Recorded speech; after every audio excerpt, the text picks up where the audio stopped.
Hare Krishna. Good evening to all of you, and welcome to our weekly systematic study of Bhagavad Gita session under Gita Amrutam Rasamalyam. So, today we are going to start a new chapter, that is chapter 8 of Bhagavad Gita, titled Attaining the Supreme, and also known as Akshar Brahma Yoga. So, today is session number 46, and I'm very pleased to welcome some new participants. Shanti Mataji and her good husband Ramchandran also have joined, who were recently added to our Gita Amritam group. So welcome to both of them. And we hope we'll have some more participation coming around as we proceed. So with this, I will just get started.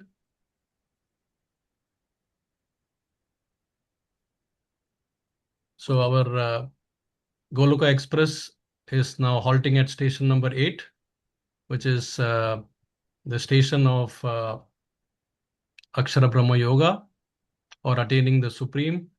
And the journey here, Krishna will really teach us the art of science, the art and the science of living and dying. And this train is all about our family, Goloka Express. And our entire family is growing big, more than 100 people now in the family group. And each journey is enjoying, and with every station, we are actually welcoming new passengers also. And the beauty of Bhagavad Gita is that even if somebody hops in at station number 7, 8, or 9, they can catch up. It's not that they have missed something and they cannot understand, because Krishna is going in such a beautiful pace that every message that he gives, even if we take a small bit of that understanding and apply it to our lives, that is going to make our life perfect.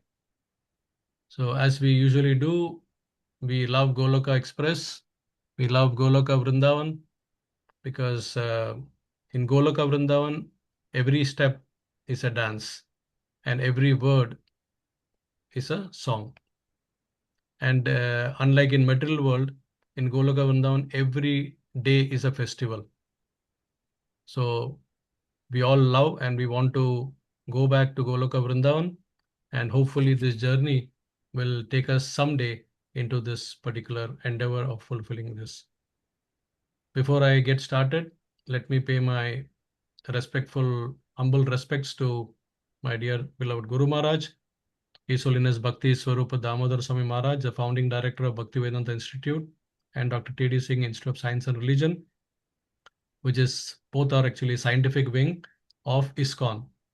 And Srila Bhakti Swarup Damaswami Maharaj is a scientist disciple of the founder Acharya of ISKCON, Srila Prabhupada, who is always at the lotus feet of Krishna, Balram, and through them we get the inspiration and knowledge to understand the scriptures in the most bona fide way. Otherwise, without their help and support, I will not be able to speak anything on this matter. So with these words, I would just like to utter my obeisances to them with a small invocation prayer, so that we feel very auspicious in starting today's session. Om Jnana-timirandasya Jnananjana-shalakaya Chakshurunmilitam Yena Tasmai Shri Guruve Namaha. Shri Chaitanya Manobishtam Sthapitam Yena Bhutale Swayam Rupa Gadamayam Dadati Swapadantikam Vandeham Shri Guru Shri Uta Padakamalam Shri Gurun Vaishnavamsa Shri Rupam Sagarjadam Sahagana Raghunathan Vitam Tam Sajivam Sadvaitam Savadutam Parijana Saitam Krishna Chaitanya Devam Shri Radha Krishna Padan Sahagana Lalita Shri Vishakan Vitamscha नमो विष्णुपादाय कृष्णप्रस्थाय भूतले श्रीमते भक्तिस्वरूपदामोदर स्वामिन् इति नामिनि नमस्सद्भक्तमणि मणिपुरोद्भवाय च श्रीलप्रभुपादलसतवाणी प्रचारिणे रतायते नमो विष्णुपादाय कृष्णप्रस्थाय भूतले श्रीमते भक्तिवेदान्त स्वामिन् इति नामिनि Namaste Saraswate Deve Gauravani Pracharine Nirusesha Shunyavadi Paschatya Deshatarine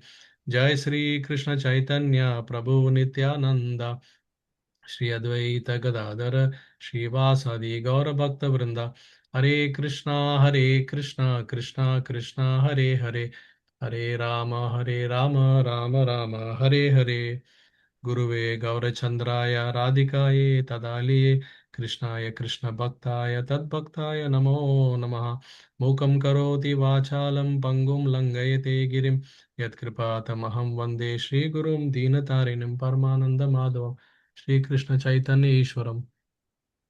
So welcome all once again for this today's weekly session. And this is the last week that we're going to have on Sunday because it's the end of Purushottam.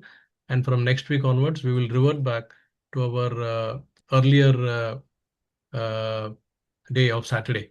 So people who were not part of our earlier programs would not know this, that our usual program is on Saturdays between 7 p.m. to 8:15 p.m. But only for this particular month, which is called as the Purushottam month, we made some adjustments and we rescheduled it to Sunday instead of Saturday because the Zoom channel, which we are conducting now, it belongs to Arjun Saka, my second son, and he was conducting some other Bhagavad Gita sessions on Saturdays, along with other days also, of course. So with this, I'll get started in today's discussion. Let me just get the screen right because I'm not able to see my own face here. 1 second.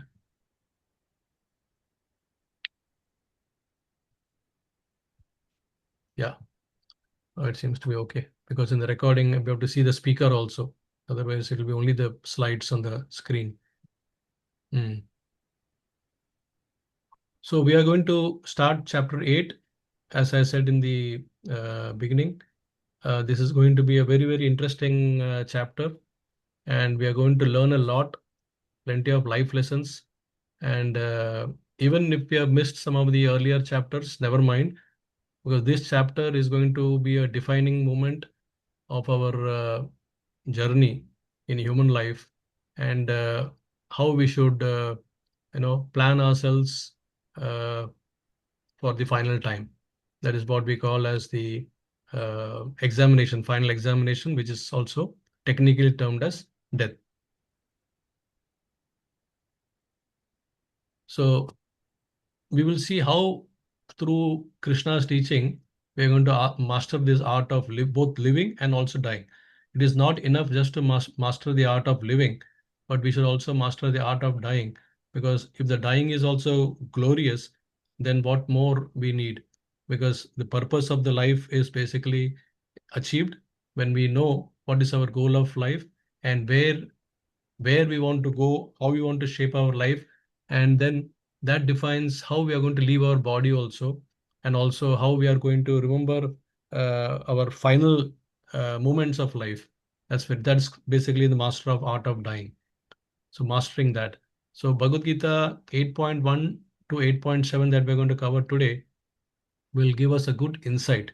Krishna is giving us a lot of insights here. So this is the beginning of his messages, and the rest of the chapter in 8th chapter will also be focusing on this particular topic only. A quick summary, as we customarily do when we begin a new chapter, we want to see the link between the previous chapter and the uh, present chapter. So what did in essence chapter 7 give us that we should know so that we'll be better situated to receive chapter 8 also. So actually, the first 6 chapters, as we all understood, were primarily giving us the knowledge that we, the living entity, we are actually non-material. We are spirit soul, and therefore we can be elevated through a proper consciousness through self-realization. And then Krishna taught us different types of yoga in that. And by the end of the 6th chapter, Krishna also expressed out of all the different types of yoga, he says Mad Katenantar Atmana, which yoga is actually the most recommended that his personal opinion he gave. Okay, so that we understood. And then from 7th chapter onwards, Krishna started talking about his own greatness, hmm, whether it was revealing about himself or whether about his sweet pastimes. So there are two aspects which we understood in the seventh chapter. So where Krishna revealed about his jnana. Krishna gave us the jnana, that is basically his greatness through his different manifested energies. And then Krishna also gave us a glimpse of Vijnana, that is his sweetness, of his personality. So both were actually introduced in the seventh chapter. And as we know, some of the very important verses were covered in the seventh chapter. Like, for example, Krishna started the seventh chapter by saying that Maya Sakta Manapartha Yogam Yunjan Madashraya Ashamshaya Samagramam Yata Nyasyasi Tat Shrunu. That means he told Arjuna, Shrunu, now you hear about my greatness. And so this is not about the pride of a person, it's about the reality. Like if you want to know about the who the managing director of the company is, what he likes, what he dislikes, what are his powers, where his empire is spread across in the country or in the world, he is the best person to answer. Of course, you can hear from his associates, but sometimes there can be some slight distortion too. But if you get a chance to hear directly from him, and if he puts his arm around you and he's explaining everything to you, then that becomes like a final authentic knowledge. So here, Krishna is basically doing the same thing to Arjuna, virtually revealing his heart to him. And then he also says in 7.3 that Manushyanam sahasreshu kaschid yatati siddhaye yatatam api siddhanam kaschin mam vedi tatvata. That means out of this, entire creation, his greatness can be understood by hardly few people, very few. Kaschid itadi siddhi. His greatness is not so cheap. So we have to put in efforts, endeavor, then only we'll understand him. And then he goes on to give his greatness of his energies. Like he mentions, there are two types of energy. One is the inferior energy, which is Bhumi, Rapo, Analo, Vayu, Kham, Mano, Buddhi, Revacha, Ankara, Itiyam Me, Bhinna Prakriti, Rashtrada. That means he talks about the eight inferior energies, which are primarily earth, water, fire, air, ether, mind, intelligence, and ego. And then he talks that apart from that, there is a superior energy. Aparayam itestanyam prakritim vidhi me param. So that is basically the living entities. We, the living entities, are superior to come out to this inferior energy that he spoke in the previous verse. And then he says this superior energy is exploiting the inferior material nature. And then he goes on to talk about his uh, sweetness also in greatness rest. He says as Parataram Nanyat. That means there is no comparison to him. No one is equal or even superior to him. Forget being equal. No one comes near him. So Mata Parataram Nanyat. Kinchit Asti Dhananjaya Mayi Sarvam Idam Proktam Sutre Mani Gana Iva. That means he says that all these inferior and superior energies that he spoke previously, they all rest on him like pearls strung into nice thread. And the thread is not seen, but the pearls are seen. So, in other words, he says he represents that thread and he connects all his energies together. And there is no truth that is superior to this truth. And then he mentions that now some of his sweetness also is coming. He gives 14 examples in the process where he says that one, he compares that the taste in water, rasomapsu kaunteya, that is him. Prabhashami shashi surya, that is the light of sun and moon.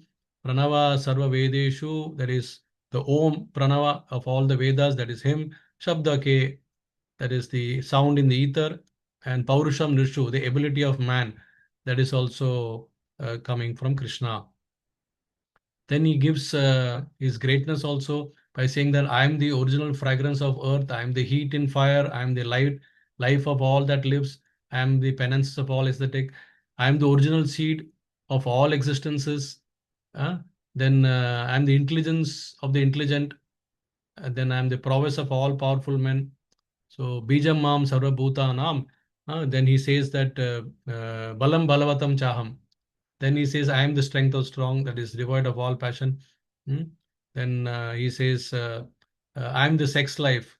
So the sex life that is contrary that is not contrary to religious principles. That is kama raga vivarjitam. Dharma avrido bhuteshu. That is basically Krishna. Kamosmi, he says. And then in 14th verse, he says, this divine energy of mind, consisting of three modes of nature, is entirely under my control. That is Daivi Hesha Gunamai Mama Maya Duratyaya. And then who can overcome that? Mam Eva Ye Prapadyanti, the one who is surrendered to me, he can easily cross this material ocean. That is what he gives his knowledge. And then he gives a classification of people where he says that there are people who worship other gods, but they are of small intelligence. They worship demigods. Why they are small intelligence? Because the fruits that they receive from the benedictions of these demigods, they are temporary. Because demigods also are not eternal. They have got a long lifespan, but they are not eternal. So therefore, the benediction which they give might look appealing, attractive, but then it is temporary. And at the most, the topmost benediction you can get is you can go to the heavenly planets, and then again after that you can come down to earth planet only.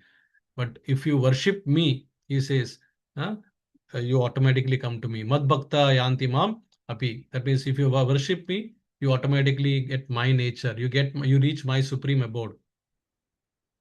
And then he also says that there are people who are unintelligent because they don't know me perfectly.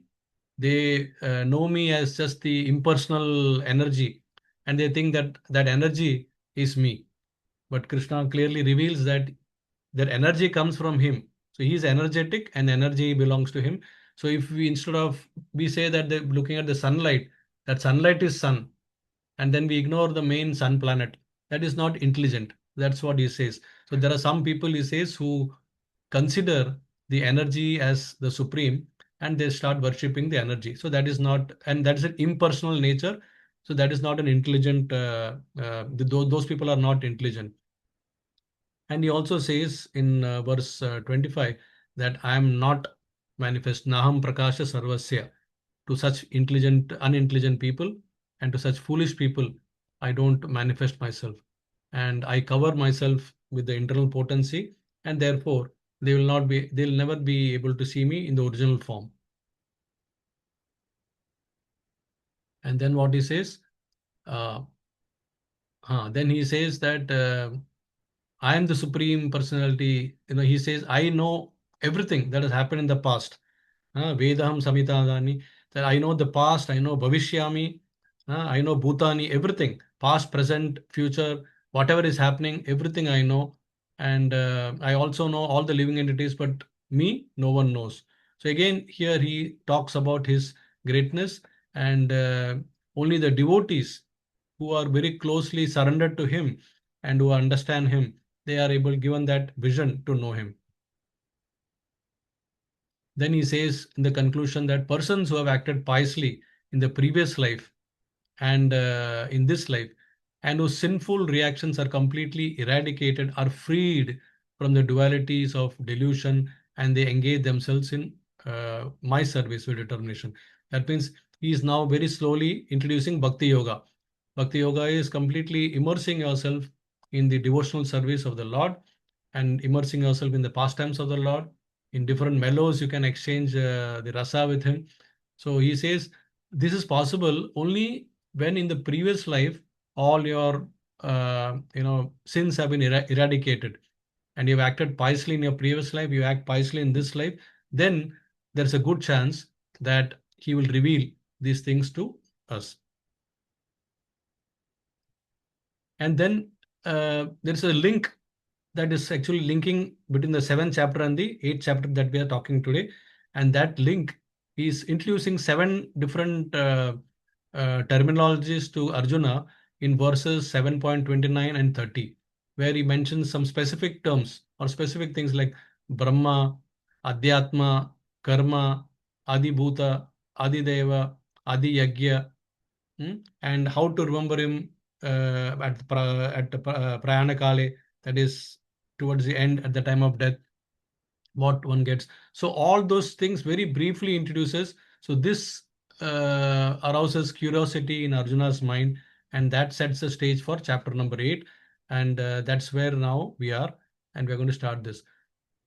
So here, Krishna is once again preparing us for the next chapter actually. So Krishna beautifully prepares us, because in the next chapter, chapter 9, Krishna is very clearly saying that uh, when you worship what you get. Like he says, Yanti Deva, Vrita Deva. If you worship the Devatas, you go to their planet. And then if you Pitran Yanti, Pitran with Vrita. That means if you worship your forefathers, you go to their planet. Bhutani Yanti Bhuteja. That means if you worship the ghosts and spirits, you go to them. But Yanti Madhyajino Apimam. That means if you worship me, you come to me, you get my nature. This is, dear devotees, the real art of dying. So this he will talk in detail in chapter 9. But to that, now Krishna is preparing a stage by talking few things that is linking that to chapter 9 in this chapter itself. So let's see. So the acronym for this chapter is DEAD, or in short, dead. So D for doubts. So verses 1 to 4 of this chapter will be all doubts about Arjuna, what doubts he has, he wants to clarify. And then verses 5 to 8, Krishna actually gives answers to those doubts. And the process, he is also saying what one should do to get the ultimate destination, that is spiritual abode at the time of death. And then 9 to 22, he talks about attaining the supreme, that is A. And then finally, the last D, that is devotion, where he introduces Bhakti Yoga in full-fledged way to prepare for chapter 9. So that is verses 23 to 28 of this chapter. He talks about devotion. So, so in this way, we understand the flow. Now, before we go to the first verse, I would like to narrate a very beautiful story which glorifies this particular chapter. And this story is actually the story that Lord Shiva narrates himself to goddess Parvati, and it is found in Padma Puran. And the beauty of this story is that even if one attains, or even if one utters half, hmm, half of the verse, then you can actually clearly smash the karma. Whatever karma you accumulated, that can be smashed. That is what this story is narrating, and that is the power of this particular chapter. So the story goes like this, dear devotees. In in the south part of India, there is a small town. It is called as Amaradakapur. Amaradakapur. So in this particular town, there lived once a Brahmana who was not a very good Brahmana. In the sense, he did not possess the Brahminical qualities. His name was Bhavasharma. Now, this Brahmana eventually was eating meat. He was drinking wine, and then he was enjoying with the prostitute. Then sometimes stealing from some places. All sorts of abominable activities he was doing. And one day he was invited to some party. He drank all night, and next day he started vomiting. Alcohol started coming out from his mouth, and then soon he fell sick, and he suffered for some time, and then he died. Now, what happened when he died? He basically took the body of a tree. That's a palm tree. Because it is said in the shastras that people who like to display their body, like especially nudism and all that, which is popular in the Western culture, uh, they get the body of the tree, because a tree is something that is not it's open, it's not protected in any way. So this Brahmana had all those kind of filthy qualities, and he ended up becoming a tree in this next life. And he got the tree of this palm tree, that is a date palm tree. And what happened was he was he was actually thinking what is to be done now. he knows that he made a mistake, but he got this tree body. Now he has to come out of this tree body also. As it would be, there was two ghosts. This is a couple ghosts wandering about different places. They were hungry, thirsty, looking for food. They were actually like Brahma Rakshasas.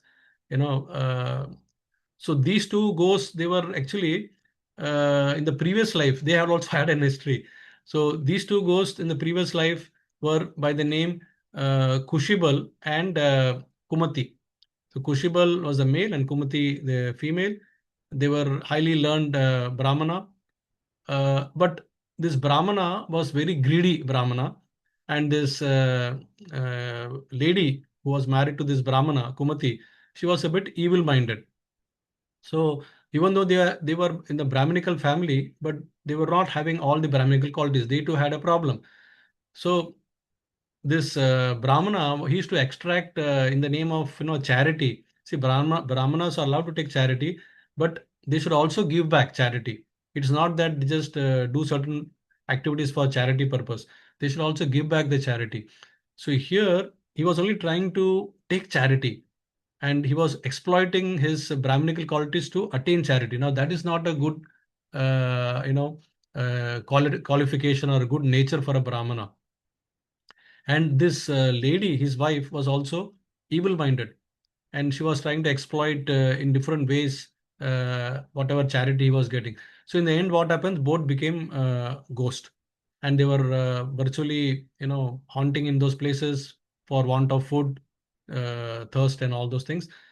And it so happened that they came and they sat next to this particular tree, that is of Baba Sharma, who was already a palm tree. And when they came there, and this lady was asking, this lady ghost was asking her husband ghost, that now how do we get out of this situation? There has to be some way.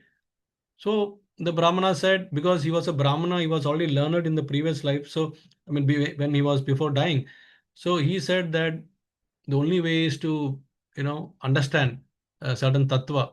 That is, we should understand the Brahma, we should understand ourselves, we should understand our karma, we should understand the Lord, Purushottama, all that.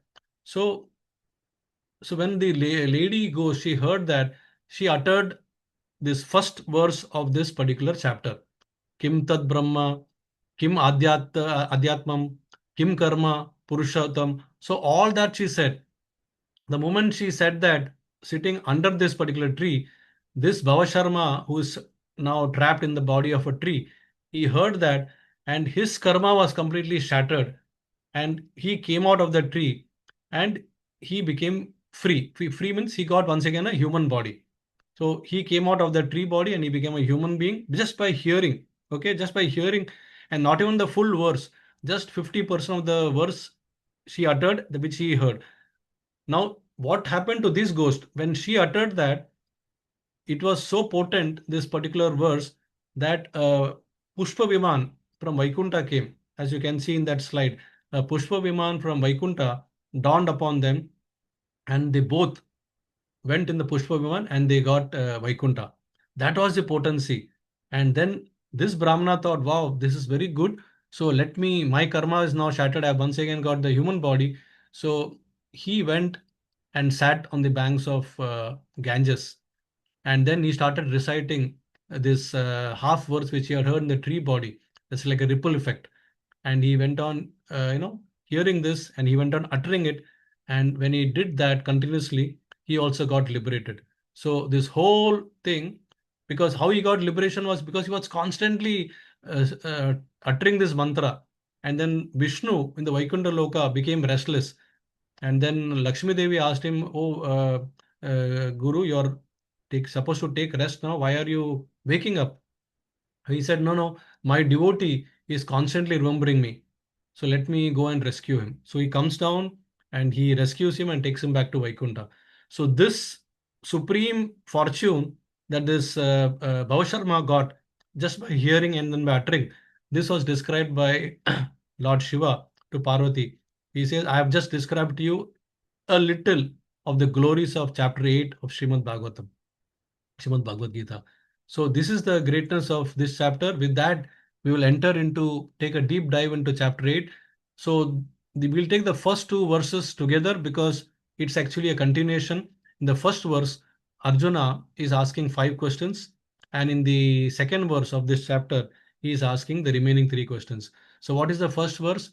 Arjuna Vacha, the same thing what those ghosts were uttering now, that is the verse that is coming up. Kim tad brahma kim adhyatmam kim karma purushottama. So this is that half verse. Then adi bhutam cha kim proktam adi devam kim uchyate. So what does this verse say? So here Arjuna is asking, I mean, this is actually what he was referring in the previous chapter towards the end, because Krishna had introduced this terminology. So now Arjuna is directly asking Krishna, oh Krishna, he's saying, what is Brahman? Kim tad Brahma? Kim Adhyatmam? What is this self? Adhyatmam. What are the fruitive activities? That is Kim Karma, Purushottama. Now he's addressing Krishna as Purushottama. What is this material manifestation? Adi Bhutam Cha Kim? And what are the demigods? Adi Devam Kim? So these are the question he's saying, asking. But the first thing, important thing we should know is that now he's addressing Krishna as Purushottama. The entire Bhagavad Gita, you will see that Krishna is addressed by different names. Keshava, Madhava, then now Purushottama, somewhere else Madhusudana.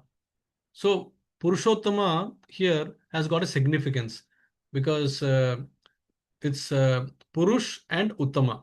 Purush means somebody who is a male and who's a supreme enjoyer. And Uttama is the topmost. So a male is supposed to enjoy and a female is supposed to be enjoyed, like Prakriti. So Purusha enjoys Prakriti. So in that, the topmost Purusha is Lord Himself. Therefore, is called Purushottama. He is a supreme enjoyer. He is the ultimate enjoyer. The analogy can be, see, when a mother, let's say, feeds a baby. Now the baby receives and the mother gives. But the mother derives more happiness than the baby because the selfless service that the mother is now giving the baby, that gives pristine joy. That's a supreme joy. So here Krishna is selflessly giving joy to the entire world. Hence, he's the topmost enjoyer. That gives him joy. So in that sense, he's an enjoyer. And therefore, he's a Purushottama. So Arjuna is, even though now Krishna is already in friendly way to him, but he's addressing him as Purushottama. Another inference that Acharyas comment that Krishna, why Arjuna is saying Purushottama, because Arjuna has got so many doubts. So only the Uttama person can clear all his doubts. Now, a friend, when you talk to in a friendly way, sometimes the friend will ignore it. So Krishna is friend, but by addressing him as Purushottama, now he's giving him that position that you are a supreme person. So you are the best person to answer all my doubts in a perfect way. So that is why this word Purushottama is coming. Now we will take, understand, and try to see. So the remaining part of the questions, it's all basically questions. He's asking what is Brahman, Kim Brahma, Kim Tad Brahma, Kim Karma, what is this material manifestation, what are the activities, Kim Adi Bhutam, and what are the demigods, Kim Adi Devam. And then the second verse, he says, Adi Yagya Katam, Adi Yagya. So what is Adi Yagya? Then Dehesmin Madhusudana. Now he's addressing Krishna as Madhusudana. So Adi Yagya Katam Kotra Dehesmin Madhusudana Prayana Kale Chakatam Neyosi Niyatatmabi. So here the remaining questions. What is that? This question number 6. What is the Lord of sacrifice? That is Adi Yagya. Then how does he live in the body? So he's asking that question also. So what is that? Dehesmin, Kotra Dehesmin. So this person who is Adi Yagya, Kotra Dehesmin. So So he says, where does he live in the body? And then finally he says, Prayana Kale Chakatam. So in the final exam, that is the important part of our today's discussion. How can you be known, or how can one remember you, O Krishna? Hmm? Nyayosi Niyatmanim. That means the person who is already, your devotee, or is performing your devotional service. Huh? Niyat, Niya, Niyat Atmabi. The person who is performing devotional service, how will he remember you at the time of death? These are the very pertinent and practical question is asking, and these are also our questions. So we can see what Krishna answers. So Krishna gives an answer to all that in verses 3 and 4. So let's go to verses 3 and 4. So first of all, before we jump into verse 3, we should understand that here something important is being touched upon. Because when we talk about Prayana Kale, that means at the time of death. So death is something that is basically expiry, you know. But the beauty is that we as living being, we don't know our expiry date. Unlike all the other products, in the market, like if it's a medicine or a drug, we know that it's got a manufacturing date, there is an expiry date. If it's a consumer product like Maggie, Colgate, soap, Lifebuoy, or biscuits, etc., each one you'll see at the end there is a label. There is a manufacturing date and there is an expiration date. Similarly, other products also. Even things like jam, anything, any food items you take, pickles, everywhere you'll find manufacturing date and expiry date.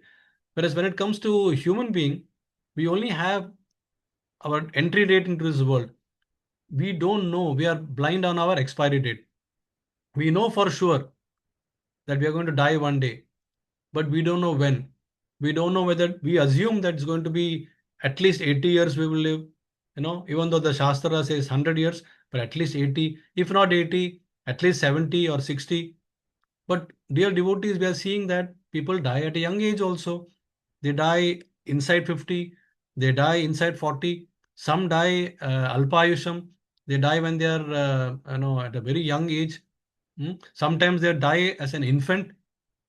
As soon as they are born, they die, which means that the expiry date is not clear for anyone. So this is the main crux of the matter. Hmm? When people, so from here we can understand, at least, if we apply a little bit of common sense, we understand that there is some superpower. See, whatever man produces, like consumer products or medicines, we are writing the expiry date and they are writing the manufacturing date. But one that is coming from beyond our control. Now, it is not we who decide where we are going to be born, how we are going to be born. It is a supernatural power whom we call as God. So at least from here, common sense, we know that there are God, and yet there are atheists or there are some scientific philosophers who say that there is no God. They say that life is a product of chemicals or matter. Life has come from Big Bang. Just the right chemicals mixed the right time it came. So if that is the case, we should know our expiry date for sure. If it is material, but because it is spiritual, there is some higher control. That particular part is kept secret from us. So this should give us an idea that there is a definitely some extra supernatural power whom we can call by different names, and we definitely say is God. And because of that, we are not, that particular thing is kept secret from us. But we all know for sure that we are seeing everyone dying at different times in their life. So basically, Arjuna is asking this six questions. This 7 or 8 questions. So let's see that. So the first question. So now in verse number 3, what Krishna says. Now Krishna is answering now. He says, Sri Bhagavan Uvacha Aksharam Brahma Paramam Swabhavo Adhyatmam Uchyate Bhuta Bhavadbhava Karo Visarga Karma Samyitaha. So Krishna says here that the destructible, the transcendental living entity is called Brahman. So he's answering the first question of what is Brahman. And that is the first question that he asked. Kim Tad Brahman, if you remember the first verse. So he's saying that indestructible, transcendental living entity is called Brahman. And then Kim Adhyatmam is answered now. He says that Swabhavo Adhyatma Uchyate. And what does that translate to? His eternal nature. That is the nature of this Brahman, eternal nature. Swabhava is called Adhyatma. And then this Brahman basically is Bhuta Bhavod Bhavo Karo. That means he performs action, and then which this action which is performing defines his bodies, material bodies. That means he is constantly changing bodies from one body to another body, and that is determined by certain action. That is so that answers the question of Kim Karma. What is that action? Hmm? That is visarga karma samyataha. That means this is nothing but karma, he actions. So basically, Krishna answers three questions here. One is Kim Tad Brahman, Kim Adhyatman, and also Kim Karma. These three are answered here. So Brahman, you can see in this slide, we should understand a little bit. There is something called as Brahman, and there is also Para Brahman.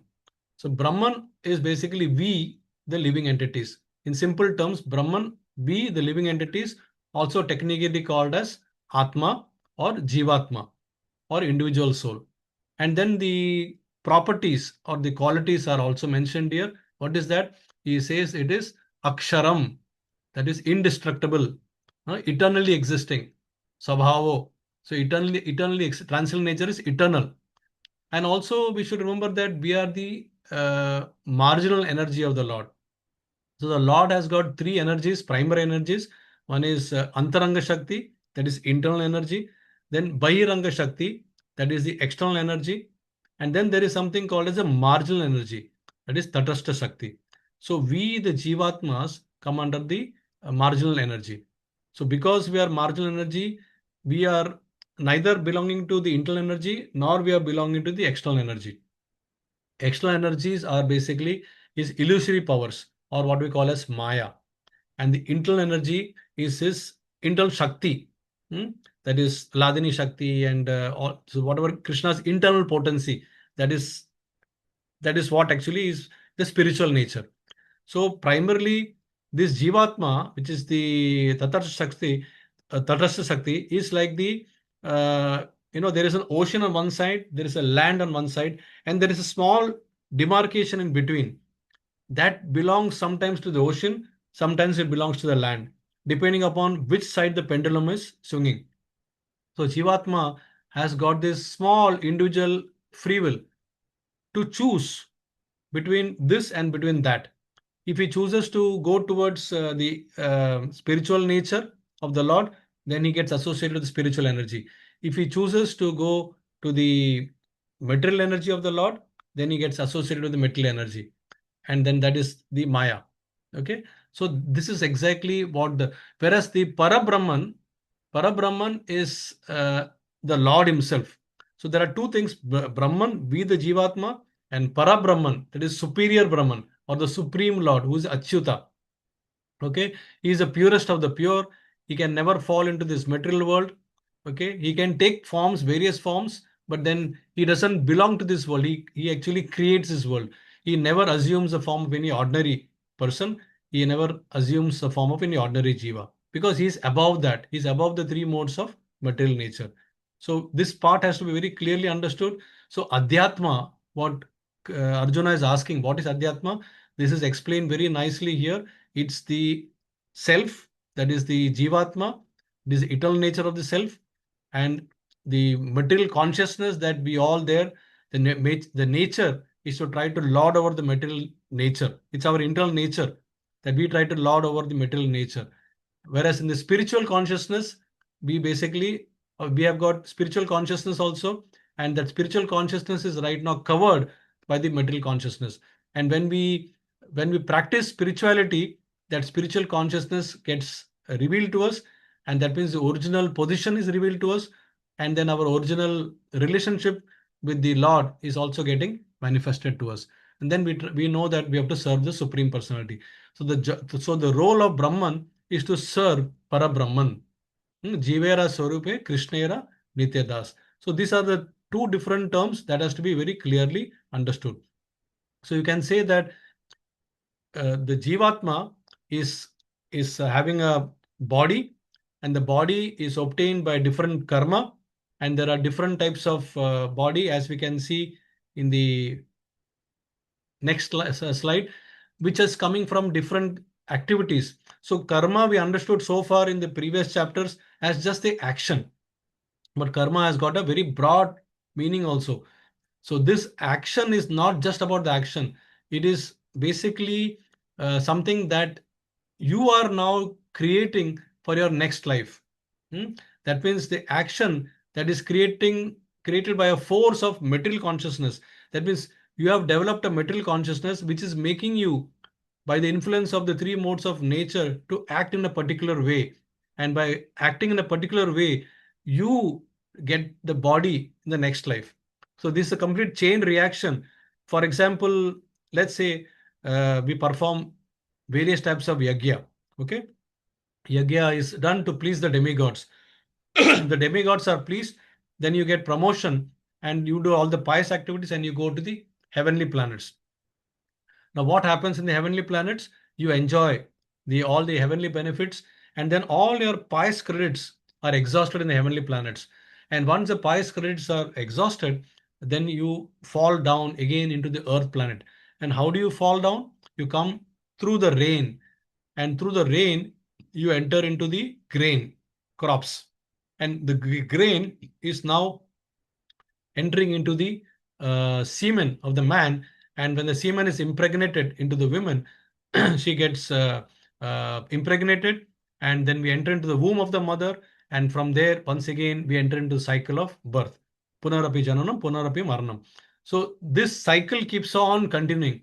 And this cycle is decided by the consciousness that we adapt in our present life and also in the past life. So this is the whole cycle of transmigration of understanding this karma. And that is what actually, when Arjuna is asking, Kim karma, this whole thing is actually a process. That means it's a varied creation.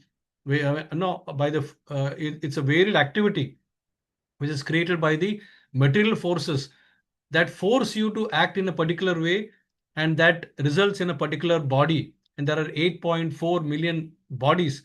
Hmm? And human body is the rarest, because human body, there are 4 lakh types of human body. Out of 8.4 million, there are 4 lakh type of human bodies, or consciousness, you can say. And we are so fortunate in that to have got the human body, because that's the rarest form. And having got the rarest form, now we want to, we can understand this entire cycle, and we don't want to slide down now. We don't want to go down to any other body, because again, it will take us into a big chain of activities. So we should understand that sometimes, even though we are pious, we are suffering because it is a reaction of the previous life, or maybe few lives before that. Like in the case of Mahabharata, you see that Dhritarashtra was born blind. Hmm?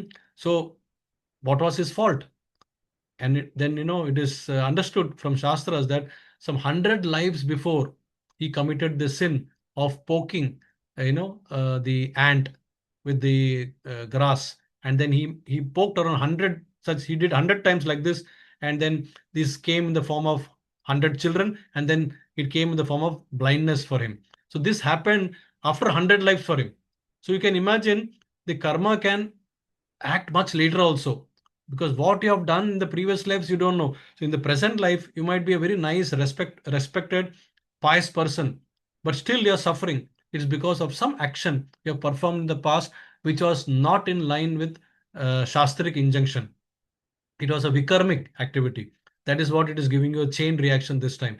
So once we understand that, then we perfect our activities, and then we know that this is not my goal. My goal is not to go back to the heaven and again fall down. My goal is to go beyond the heavenly planets.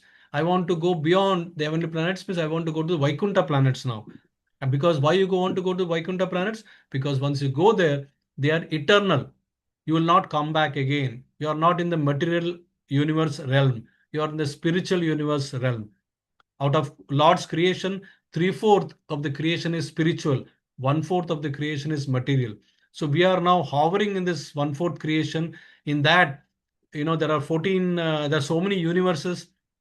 Each universe has got 14 planetary systems, and we are in the middle. Earth is, Bhuloka is in the middle. So then there are Swarga Loka, Tapa, Mahajana, Brahma Loka, Satya Loka, and then there are hellish planets beyond, that's Patal planets below this Earth planet. So we have suffered all that, and we have come to a stage of realization now. So we should purify our karma also. So why I went into this detail? Because this particular action that Krishna is mentioning is probably the last time he'll explain in detail of this karma. Otherwise, we'll be entirely in this karma bandhan. So the cycle of fall down will keep on acting upon us, and we will not be able to come out of the Janma Mrityu Jara Vyadhi cycle. So then in 8.4, Krishna now answers the remaining three questions. Remaining four questions. He says, Adi Bhutam Sharo Bhavo Purushas Cha Adi Daivatam Adi Yagyo Aham Evatra Deha Deha Britambara.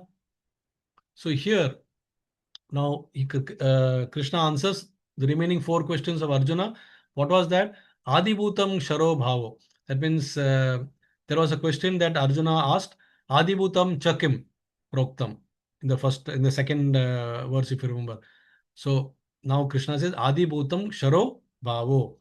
That means this physical nature is something which is Adi Bhutam Ksharo Bhava. So Akshara is something that is constant, not changing. Kshara is something that changes. So it's the physical nature of Adi Bhutam. Adi Bhutam is basically constantly changing physical nature.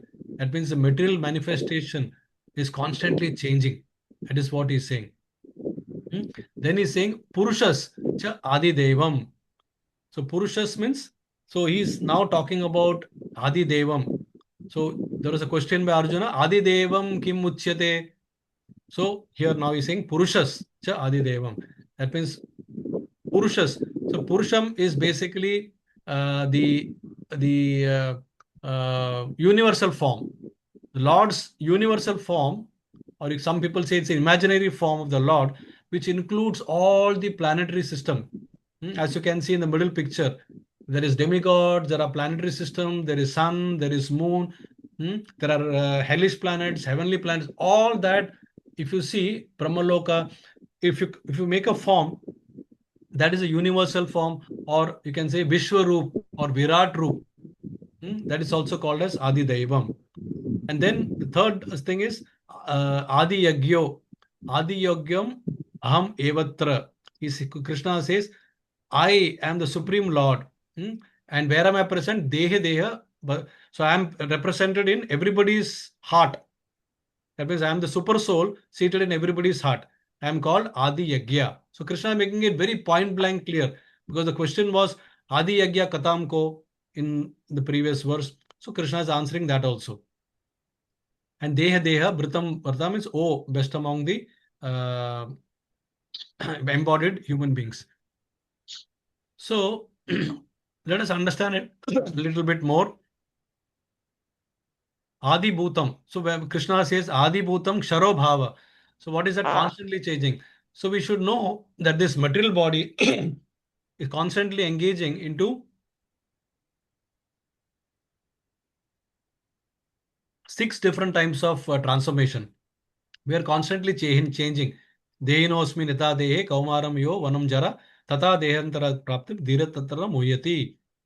So what are the 6 transformation every living being has? As you can see in the bottom picture, bottom tier of the picture here, there is a birth, there is a growth, then it stays as for some duration, then it produces byproducts, then it what is called as dwindles, and then it vanishes from this place. So 6 stages. So birth, growth, staying for some time, then byproducts, dwindling, and then vanishing. You see, you take any creation in this world, any living creation, they all have to undergo, material body has to undergo this 6 transformation in life. So this is Adi Bhutam Sharo Bhavo. And Adi Devam, Krishna explains as it's a universal form. This is primarily universal form is for people who do not perceive him as a super soul. So then they have to give Krishna gives an imaginary form. Krishna explains that this explains actually in Bhagavatam, where the universal form is explained. And there it is clearly explained by the acharyas also that people who are advanced devotees, they can directly see Krishna here in the heart, okay, as super soul, as Paramatma. But people who are not advanced, for them, Krishna creates this kind of a imaginary. So when he in Mahabharata, when he shows that Vishwa Rupa or Virat Rupa, huh, that is basically Adideva form of the Lord, where he shows the sun and the moon as the eyes, and Brahmalok as the head, and all the Patal Lok as his legs and feet, and so on. And then Adi Yagya. So, and where does Adi Yagya reside? This is important question that Arjuna is asking. So, Adi Yagya. So, typically in the material universe, the Lord of Yagya is Indra. So here it is Adi Yagya. So Adi Yagya is Lord himself. Both Bhoktaram, Yagya Tapasam, Sarva Loka Maheswaram. So of all the universe, if you combine the material universe and spiritual universe, the Adi Yagya is Lord Vishnu himself, Krishna himself. So, and then he says that I am present as Paramatma, as super soul. So where do I live in the body? I live as Paramatma, close to the heart of the Jivatma. That is what he is saying. And the super soul is seated beside the individual soul as Paramatma. And this analogy is given in one of the famous Upanishads as Katha Upanishad. So in that he says that it's like a tree where there are two parrots or two birds sitting. One is a eating bird, one is a witness bird. So the eating bird is the Jivatma, or we the living beings, and the witnessing bird is Paramatma, or the Supreme Personality. So the witnessing bird has got two activities primarily. One is Upadrishta, other one is Anumanta. So Upadrishta is something like he is overseeing the activities. Anumanta is sanctioning. So he is also our sanctioner. Even though we have a small free will, ultimately the sanctioning comes from him. Whatever is your free will, the child sometimes cries for something. Now, if the parents feel that this is not good for the child, they will refuse to give it. But the child continues to cry, and he cries so much that then the parents ultimately give way. Okay, you take this, but you are going to suffer because of it. But I'm giving it to you because you're asking for it.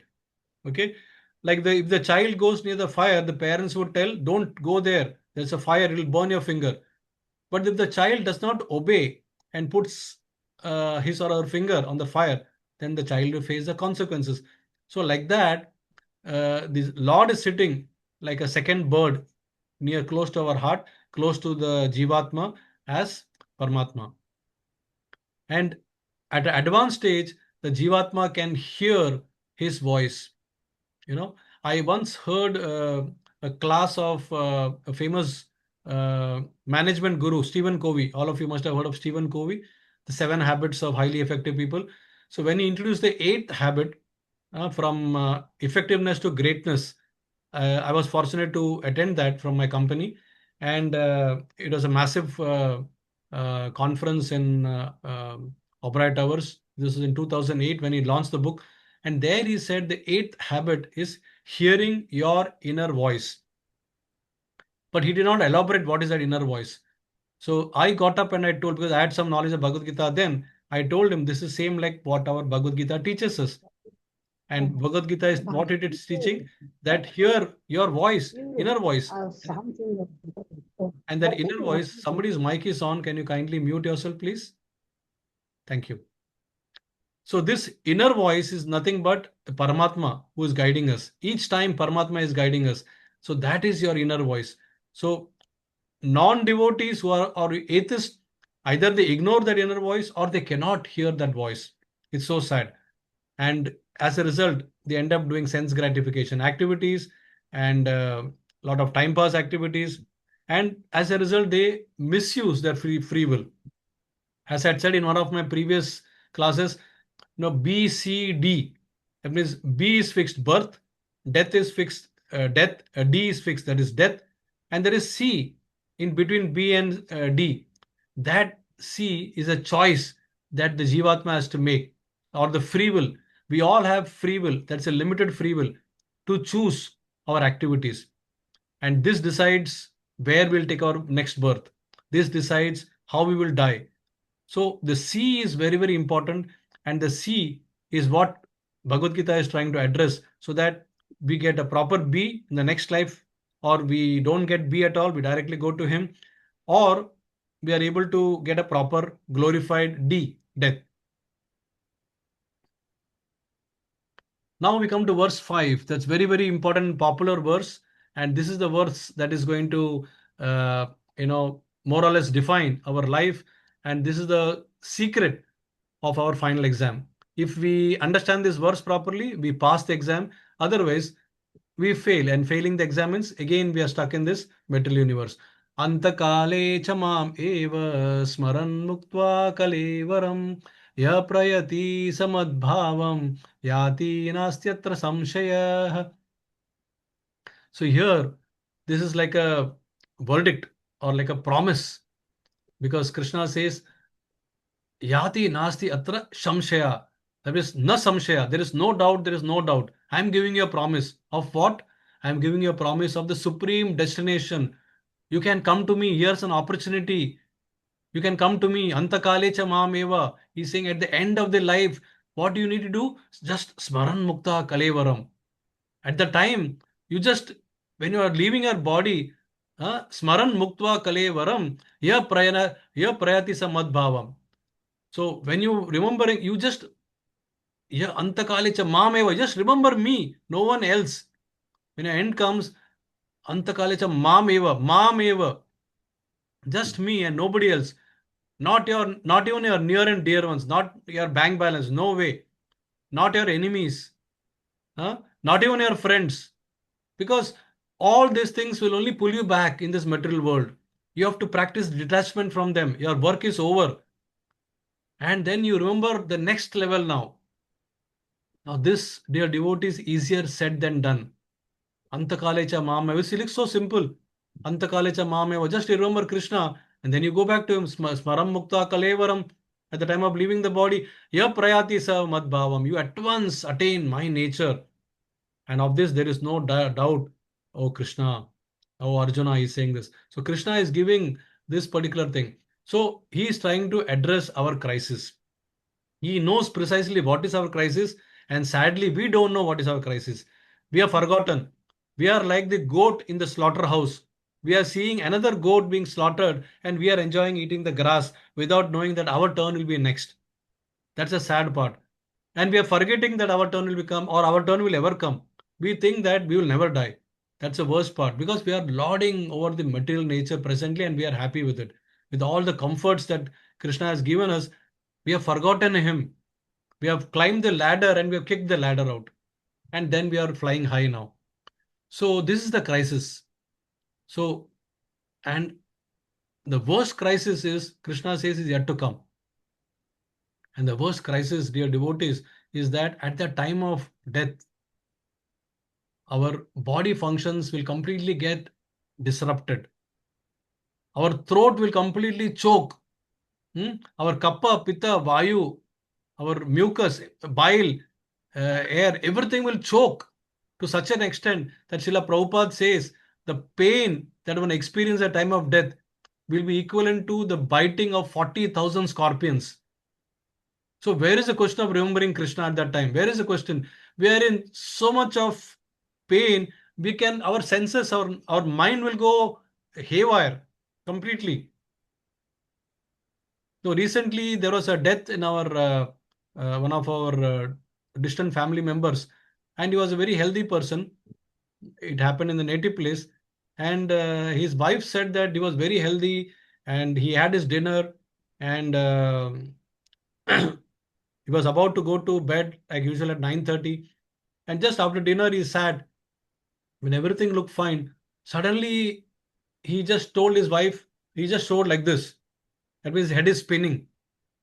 and he could not express beyond that. And then next moment he fell down, and his tongue was, completely stuck in a particular place. It was pulling inside, it was drawing out, and nothing he could do. And she was a witness to all that. So this is the reality. This is the reality. Because our entire senses mind will get completely disturbed. We will not know what to do at that time. So this is the crisis. So at that time, where is the possibility of remembering Krishna? Tell me. How can we remember Krishna? No way. Nothing. So what will happen is, whatever we have practiced the entire life, they actually come like a reel. Now we are watching social media, the various reels. We keep on watching. We are enjoying the reels. Our life reel will come in front of us. And the moment the reel stops, that is where we depart. And we don't know where it will stop. It could be one of the bad activities that we have done in the life. If it stops there, imagine what will be our plight. Antakalecha mameva. There's no mameva. Where is the Krishna mameva? So here we have to remember, on the other hand, if we remember Krishna and we leave him, we get his nature. And what is Krishna's nature? Krishna has got 8 qualities. One is he's sinless, he's ageless, he's deathless, he doesn't have any grief, there is no hunger for him, there is no thirst, he's always blissful, and all the desires are instantly fulfilled. These are the 8 nature of the Lord, which one can attain instantly when we think of him at the time of death. Now, somebody, an oversmart person, will say, okay, wait a minute. Krishna said just to remember him at the time of death. Okay, I will remember him at the time of death. So it is like telling, a person who has to pass IIT examination or in flying colors, or he has to get a rank in IIT to get a proper thing, to telling that, okay, last 1 month, I'll prepare for IIT examination, or maybe last 1 week is enough and I'll pass. No preparation. Is there any way that such a person can prepare? Then why are you putting this condition for the most important examination? It is said that life is preparation, and death is examination. So that is the most important examination of life, and we are not even bothered. We don't know our expiry date. It is like a ticking time bomb. At least Maharaj Parikshit had 7 days. So he could sit and hear Bhagavatam from Sukhdev Goswami for our benefit. We are getting that benefit now. Similarly, Maharaj Katwanga, he got some time when he got blessed benediction that he's going to die in 1 muhurta, that is 48 minutes. So immediately he wound up all his activities and he completely became spiritual to remember the Lord. What about people like us, common man? Can we remember? No way. So therefore, Prahlad Maharaj is saying that devotional activities must begin at a childhood. Kaumaram acharet pragyo. It should begin at a very young age, tender age of 5. We cannot try to cheat Krishna that we will remember you, Krishna, at the time of death. If you try to cheat Krishna, Krishna is a bigger cheater than you. He will ensure that something else comes, real comes in front of you, and you stop your moment at that particular time. So Smaranam, or remembrance of Krishna at the time of death, is the only way to go back to him. It cannot be a 2 days affair. It has to be a continuous, life process. So, here we see that the example of Ajamil. The Ajamil was a case where he was basically a Brahmana who had a very nice upbringing, good culture, full rich in Vedic knowledge, very mild, respectful to his parents, very clean, regulated. Sadachar was very good. Suddenly, what happened was, when he was sent into the forest for errands by his father to collect some flowers for his daily puja, by the will of the providence, he saw a provocative scene where he saw uh, a couple, that is a prostitute and a person, in a very compromising position. And this picture was coming in front of him again and again and again, and his senses got agitated. See, from a very nice Brahmana, just by seeing this picture, Dehato Vishyan Pumsa, he got agitated, his senses got agitated. And then to such an extent that he went to that prostitute. He left all his sadhana, and then he told the prostitute to marry him. And he brought that prostitute home, and he married her, and he threw out his parents from that home. And from there, his entire life changed. From a very nice adachar, his life became completely transformed into intoxicated life, and his fall down started from there. And he married several times. He had a lot of children, and from that prostitute, he had a son. At the age of 88, he had a son, and that son's name, somehow by the destination, he named him as Narayan. And that boy was so beautiful that he started loving him, cuddling him, and he called him every now and then, Narayan, please come here, Narayan, please play with me. He developed an attachment for him. So in the process of attachment towards him, he automatically started calling his name every time. That name was Narayan. He kept a spiritual name to that child. So in the process, unknowingly, he accumulated agyat sukruti, or unknowingly he accumulated piety. And this transformed at the time of death. When at the time of death, these Yamaduts were coming and threatening to pull his soul out of the body, he was completely terrified. And then in that mood, he said, Narayan, please come here, please help me. Narayan, please come here. Now remember, he was not remembering the Narayan God. He was remembering just Narayan, his son. But that was enough for Yamaduts, because he said Narayan. So immediately the Vishnu Dut started coming down. And then there was a debate between Vishnu Dut and Yamadut. The Vishnu Duts arrived because, oh, you called Narayan, we are also there. And the Vishnu Duts and Yamadut, they had, arguments. Who should claim him? So Yamadut said, naturally they should claim, because he has lived a life so abominable and then he deserves to be punished. So we'll drag him right now and we'll take him to the test of Yamaraj, and then he has to undergo all the severe test, punishment, etc. But the Vishnu Dut said, wait a minute. At the end, he said Narayan. Now, if he said Narayan, that means he's a devotee. So you have got no right. That means we have to only take him, because Krishna says Antakalecha Mameva. So he has done the Smaranam of Vishnu. So he has passed the examination. So we have got the right. So in logically, they defeated Yamaduts, and they claimed over this thing, and they gave a life to they gave another life to this Ajamil. So Ajamil suddenly became awake, and he realized his entire mistake. And then he once again lived a life of a very good devotee. He got back his devotional qualities, and he led a life, and he went back to Vaikuntha after that. So this is the power of Antakalecha Mameva, because when we do Smaranam, Krishna says, you come to me, Mad Bhavam, you'll attain my nature. So one should not, the awakening that Ajamila got, through his regret, and then after that he dedicated his life, he went to Haridwar, and then he dedicated his life to do Smaranam, and ultimately attained Bhakti Yoga. So this is one cannot say that because Ajamil did that, we'll also become Ajamil's, will follow his footsteps. No. We'll enjoy the best of material world also, and we'll get this also. No, it cannot happen. Ajamil's case is an exception. Okay.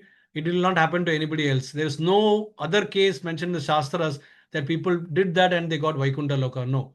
Ajamil's was an exception. But for anybody else, it is only practice for the entire lifetime. We come now to the sixth verse, and that verse is Yam Yam Vapi Smaran Bhavam Tejati Ante Kalevaram Tam Tame Vaiti Kaunteya Sada Tad Bhava Bhavitaha. So this is now continuation of the previous verse. You can see, because previously what Krishna says, Antakalecha Mameva Smaran Muktva Kalevaram. So then now he says that So Arjuna says, wait a minute, what happens to the person who doesn't remember you, but he remembers something else? Then what happens? Does he pass the final examination? So now Krishna answers, Yam yam vapi smaran bhavam, whatever state you remember, tajati ante kalevaram, at the time of death, tam tam evati kaunteya. That stage, O son of Kunti, sada tad bhava bhavitaha, you will attain without fail. So this is now, you should put both the verses together. The first verse he says, if you remember me, you come to me. The second verse, the verse 6, he says, if you remember something else, you get that state of life. You become that state immediately. So this is what we had described some classes back as the dear moment. If you remember, it was one of your reflection questions I had given. The impressions that we form across our lifespan. And the example, best example here is Bharat Maharaj. I'm not going to once again go into the life of Bharat Maharaj because we have discussed this in detail in one of my earlier sessions. How Bharat Maharaj, after renouncing his kingdom, became a wonderful devotee practicing in the forest until he developed a compassion for for a mother deer who was pregnant, was running in fear of the lion. And she delivered in fear, and she jumped aside the river and she died. And the baby deer was all alone. Bharat Maharaj developed compassion, took her, and then the rest is history.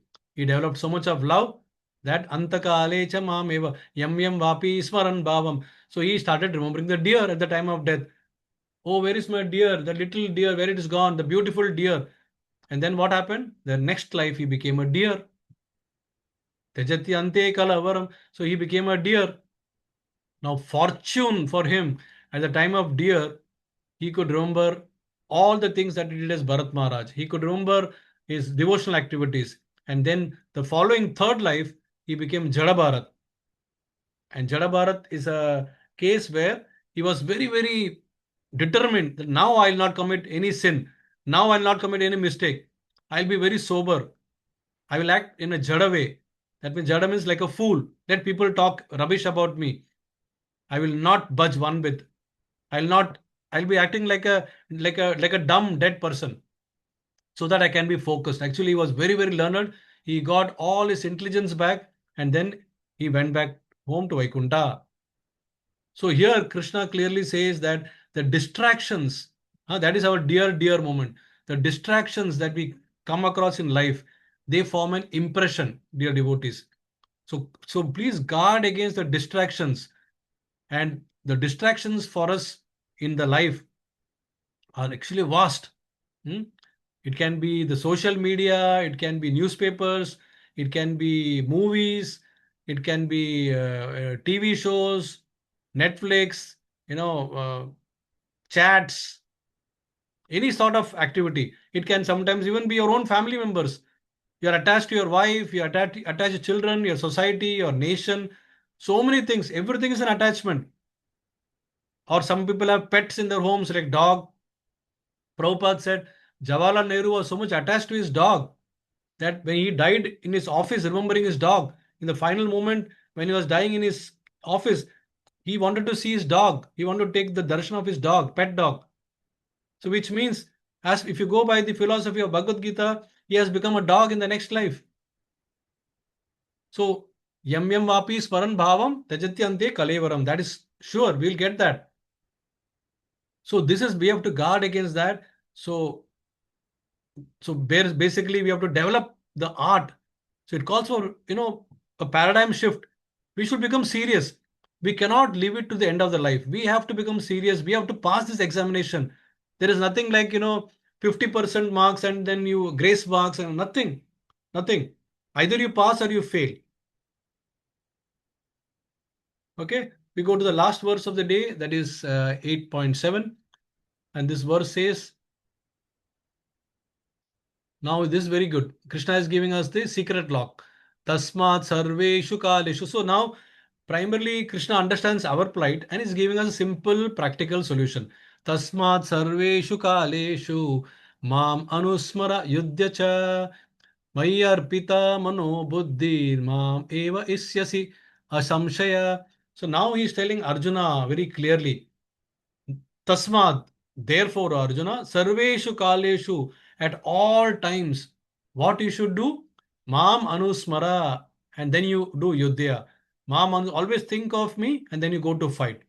He does not say that you leave your fight, come to the forest and just do meditation and think of me. No, he doesn't say that. He says you have to do your swabhavik duty. You are a kshatriya, you have to fight. But you think of me and then fight. Mam anusmara yudhyacha. So this is the secret, dear devotees. You have to do your prescribed duty and then you have to parallelly think of him. How to do that? Mai arpita mano buddhir. So you dedicate your activities to me, Krishna says. Your mind and intelligence, you fix on me, you surrender to me. And if you do that, then Mam eva ishasi asamshaya, then you will attain me. And asamshaya, no doubt at all about that, for sure. So this is what. So dedicate all your activities to Supreme Lord. Keep the mind, intelligence, and uh, all the activities in the service of the Lord. Hmm? So we will see here how do you understand this practically. So tasmat sarveshu kaleshu. So here one way we can think of is uh, the mother. Hmm? So you can imagine this example of mother who is doing multitasking activity. Like at home she is cooking, in the office she is working, huh? Then she is traveling to her work.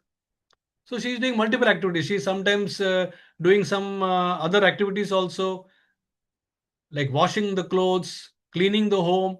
So different activities the mother is performing. But at each time, she may also think of the child. Like when she's working, her attention is on the work also, but she's thinking of her child. When she's cooking, she may also think of the child. So her anusmaram is always of the child. So this is a practical way you can see. So at that time, nobody tells her that how can you work without thinking of a child. Her mind is automatically drawn towards the child. When she sees the small chappal, she will remember her child. When she sees the toys scattered around, she'll remember the child. Hmm? So when she hears the voice in another room, she'll remember the child. So in every act of the mother will always constantly remember. So this is the bond, special bond, or the closest bond that comes to spiritual realm is the mother's love for the child. So Krishna basically here he says Tashmat Sarveshu Kaleshu. So always think of me before you do any activities. So if you are able to think of me all the time, and that is, in Kali Yuga, Mam and Nam are non-different. Because Sarva Dharmam Pratyagyo Mam Ekam Sharanam Vraja. So Aindra Prabhu says that Mam Eka Sharanam Vrajam is same as Nam Eka Sharanam Vrajam. So because in Kali Yuga, Kali Kale Nama Avatare, Krishna Nama Avatare, Kali Kale Nama Rupe, Krishna Avatare. The Krishna himself has come in the form of holy name.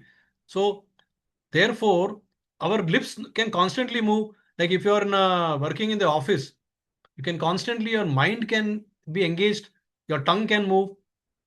I was doing that when I was going for any board meetings and all. Before entering the meetings, I used to chant the holy name and go. And when I was sitting when I entering my office room, in my cabin, I used to have a small altar. I used to start my day by showing agarbatti and I was putting my flowers, offering flowers to the pictures of Krishna. So we are doing our work, but parallelly we are not ignoring, we are thinking of the Lord. Ma Manusmaram. All the time we are thinking. When we are having prasadam, okay, you can think of the Lord. Oh, this is the prasadam that my wife has cooked or my mother has cooked. So let me say Mama, this Ma Prasade Govinde before honoring prasadam. So that is another way of remembering Krishna. So in this way, we can surrender our mind, body, words, BMW, mind, body, words, entirely to Krishna. Manasa deho geho jek kichu more. Arpita tuya pade Nanda Kishore. Bhaktivinoda Thakur, Srila Bhaktivinoda Thakur sings in his Sharanagati. Arpito tuva pade Nanda Kishore. I am offering everything I am surrendering unto your lotus feet. So that should be our mood. So in this way, when we do have an internal focus and external action. Internal focus is on Krishna, mind and intelligence fix. External action, externally what we are doing our activities. We are not asking anybody to stop their work. They should excel in their work, but they should be different from the rest. They should not be material consciousness. They should have spiritual consciousness. So spiritual consciousness, you do material activities because you have to maintain a body. Automatically, at the time of death, one can remember Krishna and you can be transferred to Krishna Loka. That is the essence of this particular verse. So throughout the day, we practice, like we get up early in the morning, we reserve some time for chanting, and then in the end, before going to bed, we show the gratitude to the Lord that my day went very well. So we develop some good habits, and those habits should be oriented in Krishna conscious way. And remaining time, 8 hours, whenever working, you should be a very good worker also. So you're completely spiritual and you're dedicated your body to the work also. So in this way, Krishna says the final time comes, we will remember the Lord. That's a complete guarantee that is given. And then we'll get our next destination. So slowly, transformation takes place. As some of you might remember, the 9 stages which I had explained in one of my classes, from the knowledge that we are getting, that is the information that we have, we apply in our daily lives, application. So from information, we get application. We have to apply. And then once we apply, we do correction in our lives. Whatever adjustments we need to make, we correct. And with correction, we get purification. We purify our thoughts, we purify our senses. And when we do that, we are getting protection. Protection from the material urges. We are getting insulation from the outside negative thoughts. Then this purification leads to satisfaction. We are very satisfied. Internally, we are completely satisfied with ourselves. And this satisfaction gives us conviction, nishtha, that Krishna is my savior. Avashya Rakshibe Krishna, Atma Nikshepa. And that leads to transformation. So information, application, correction, purification, protection, then what? Satisfaction, correction, conviction, and then transformation. So this is the entire process one follows that will lead us to the final thought or the goal to remember Krishna at the time of death. And that is what, we want to follow this path and enter the ultimate destination.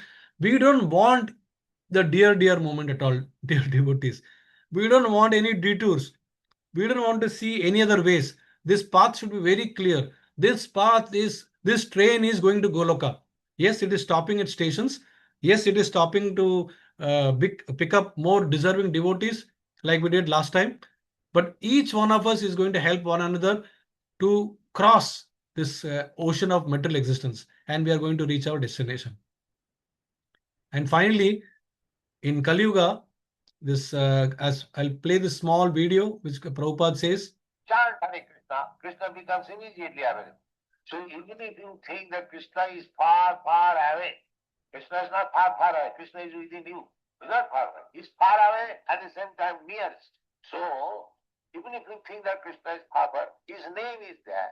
And for making Krishna available in this shortcut way, there is no hard and fast rule. You can chant anytime. Immediately you get Krishna. Let's see the mercy of Krishna. Therefore, we chant Hare Krishna. Krishna be. So that's the greatness of this. So I end the session today with this. And for us, we are so fortunate in Kali Yuga that we have Mahamantra as, Mahamantra is a personal form of the Lord. We just chant the holy name every time in whatever situation we are in. And Krishna is there dancing in your lips. Krishna is right now listening to all of us. And Krishna will be there to protect us. He will be there to guide us at all appropriate times so that we use the right intelligence at the right time. Okay, so I end it and I will quickly go to our fun time. What is the fun time? Quiz time. Let me share the quiz questions and we'll see how it shapes up today. Okay, 1 second.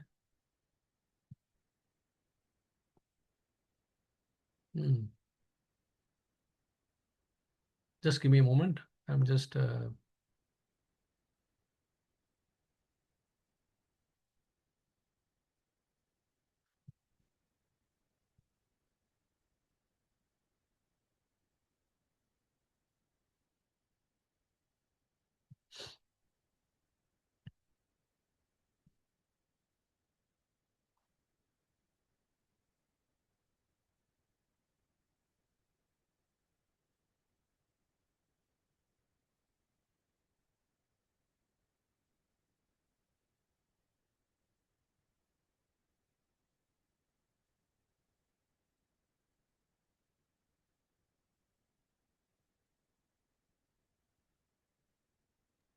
Came out of screen sharing. Oh, is it? Yeah. Okay, okay. Oh, yeah. Okay.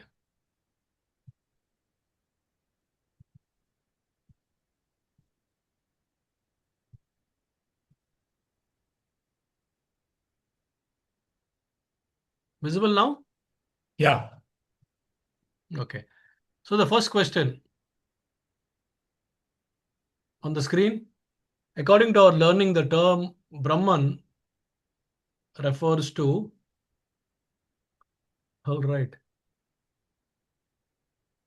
already two hands raised. Yes. Jivatma or the individual soul, Paramatma or the super soul, C, indestructible, eternally existing and subject to changing of physical bodies, D, internal energy of the Lord, E, all of the above. Yes, who raised the hand first? Was it Saptadeep Saptadeep or was Abhijit? first. Who? Saptadeep. Saptadeep. Yes, Saptadeep, go ahead. Hi, Krishna Prabhuji, Dhanavad Pranam. Dandavad. It's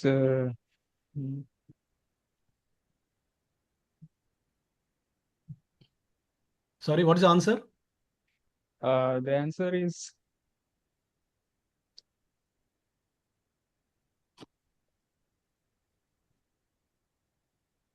option A. A. Yes. Option A. Sure. Lock किया जाए. A and C. I'll go. A and C. A and C. So you Yeah. changed from By A to A and C. yeah, hopefully by to changing of physical bodies, it means the physical means material bodies. So, Okay. yeah, taking that into account. So A and C is what you want to now fix to. Yes, Prabhuji. Shall I lock it? Yes, Prabhuji. Okay. Let us see what is the answer. Yes, you are right. Very good. Well done. Very well done.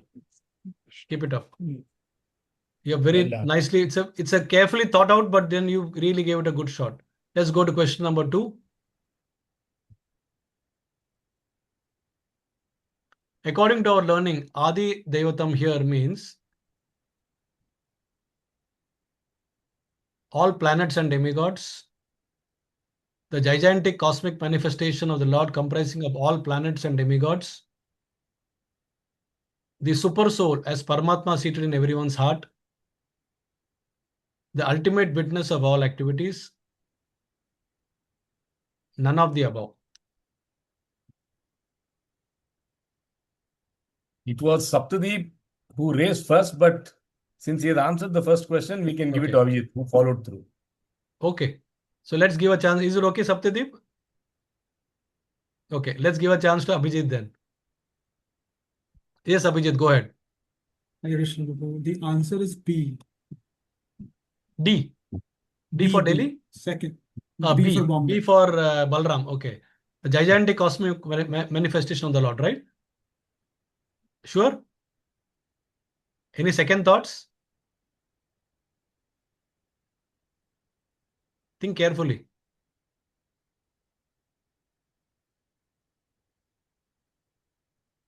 Both A and B can be the answer, I think now. I don't know. You decide. You can lock A and B, Prabhu. A and B? Yes. Sure. Yes, Prabhu. Okay. Tick, tick, tick, tick. Oh, there is all of the above also. So you're anyway, you locked A and B, right? It is only B. Your first answer was right. Oh my God. Because see, A is only all planets and demigods. Doesn't mean anything. Whereas B says very clearly what the verse says. The gigantic cosmic manifestation of the Lord. That is Adi Devam. So actually what you said first was right. So sometimes more thinking is detrimental. Anyway, so I'm sorry, but then it was good to give a brain a good scratch. Let's go to question number 3.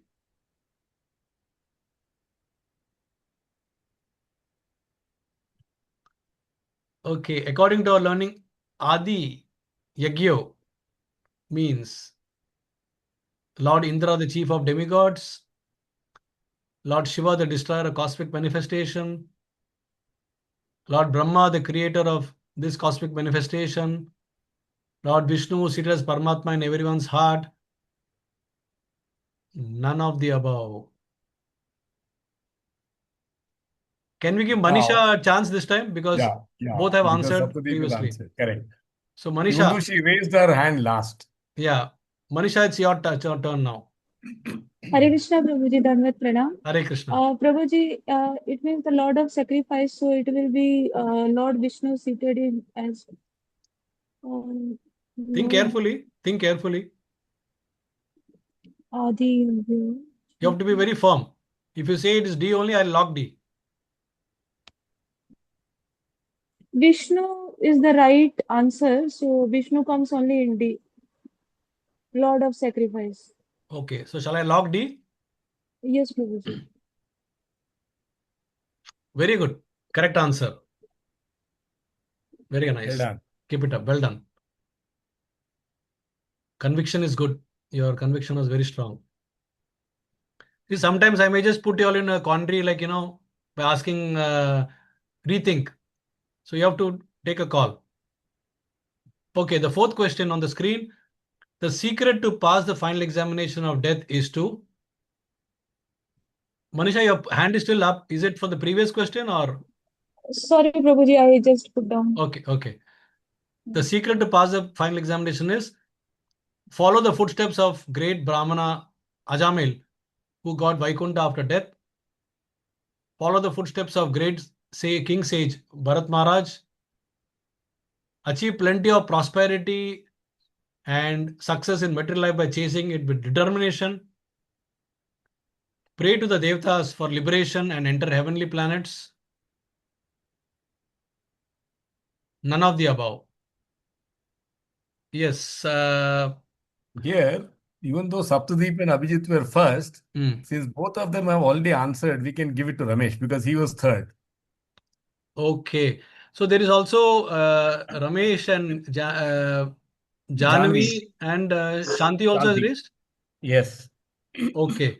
So maybe we will give to Ramesh because I will request Shanti and Janvi to be a bit quick next time, but you will get a chance because both of you have tried, I think, last 2 times to raise the hand, but couldn't get the opportunity. So we'll give to Ramesh and question 5 will give a chance to them also.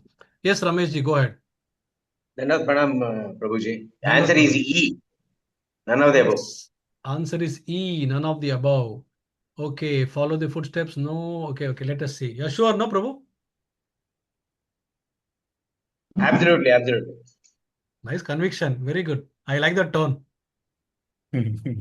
Wow, very good. Fantastic. Well done. Very nice. 3 out of 4 till now. Very good going. Okay, now we come to the last question of the day, and that is on the screen. The analogy of Mam Anusmara Yudhya. Okay. So there are various analogies I'll be giving. And you have to pick the which one is analogy. Okay. Mother remembering Krishna's baby pastimes while taking care of her child. A carpenter remembering Lord making a nice altar for him in the temple. A kirtaniya singing Lord's bhajan in a temple. A soldier fighting in the battlefield remembering Krishna's instruction to Arjuna. All of the above. Okay, I'm looking for some new names now. I know We can several give of it you. to So I think Janvi and Shanti are the only January. people who have not raised. I mean, who have Correct. not got a chance. I'll give this to Shanti because this is her first session. All of us have Okay. attended, but she's attending the session for the first time. So let's give a chance to her with the permission of all of the people who have raised their hand. Yes, Shanti Mataji, go ahead. Hari Om. Hari Krishna. I think it is all of the above because we should be thinking of Krishna all the time, no matter what we are doing. As we do our activity, at the back of our mind, we should be thinking of him all the time, whether it's a mother or carpenter or soldier, anything, whatever we do, whoever it is, all activities at the back of our mind, we should be thinking of him. So I think it is E. Okay, let's see what the answer is. You're given a nice answer, of course, I mean explanation. So let's see whether the answer matches your explanation. It does match. Very good. You're making a debut with a grand entry. And Dhanyavada. very good. So 50, Yes. 50 bonus Thank you. points to you and all of the people who have won. And it's a very, very good. I'm happy for Shanti that first attempt was a successful one. Keep participating regularly, Shanti Mataji. We want your Definitely. nice presence also. Yes. Okay. So that was a good end to the quiz program. And now I am just flashing the reflection question on the screen. This will be sent in the WhatsApp post. This is your homework, which you can think and answer in about 3 days' time. And the reflection question is, since the state of being we cultivate throughout our lives determines our consciousness at the critical. One second. I think that word is missing here. Since the state of being that we cultivate throughout our lives determines our consciousness at the critical moment of death, how can you practically balance your daily prescribed duties or your fight with the internal practice of constant remembrance, ensuring that your mind is not captured by material consciousness, but instead is fixed to the supreme? Now, I want you to reflect upon this statement by integrating these 3 points: your adhyatma, eternal nature, okay, then the adi yagya, the role of super soul in your life, and your material consciousness or the karma. I want to see your answer integrating these three, and then you give a reflective answer in the chat box. And you'll answer it directly to the speaker, to me, not in the group, because it completely clutters the group. So, and then back and forth, it keeps on going. So you can directly answer to me, and I shall respond to you after seeing your answer. Okay. So that with that we end today's session. With all my endeavors to end on time, still I did not succeed. I need to improve. But the only thing is that because it was the start of a new chapter, I had to give a summary of the previous chapter. That took away about 15-20 minutes time. So when we are in the same chapter, that kind of detailed summary will not be required. So I'm still trying to improve on the timing so that we can be more concise and fixed on that. And next week, we are reverting back to our Saturday time. So, Prabhu, are you available next Saturday? No, Prabhuji, I'm not there. Okay. So, I will let you know who is going to be the speaker. And in case if nobody is available, we'll give it a day off next Saturday. But I will try to get somebody. Either it's going to be me only, or we will try to get someone else. I'll let you know soon, and by within next 2 days, and then we'll announce that also. And that will be from verse 8.8 onwards till 8.15. Okay. Thank you all very much for joining today. Hope you had a nice, good weekend because it is Sunday evening there. For me, it is Sunday morning. And we shall meet again next Saturday. Until then, Pancha Kalpataru Bescha, Kripa Sindhu Bhayevacha, Patitanam Pavanebhyo, Vaishnavebhyo, Namo Namaha. अनंत कोटि वैष्णव वृंद की जय। श्रील प्रभुपाद की जय। गुरु महाराज की जय। Thank you very much. See you all next time. Hare Krishna. Hare Krishna. Hare Hare Krishna. Krishna. Thank you, Saptadeep. Hare Krishna, Prabhuji. Hare Krishna, Prabhuji. Hare Krishna. Thank you, Dandavad. Prabhuji. Thank you. Hare Krishna.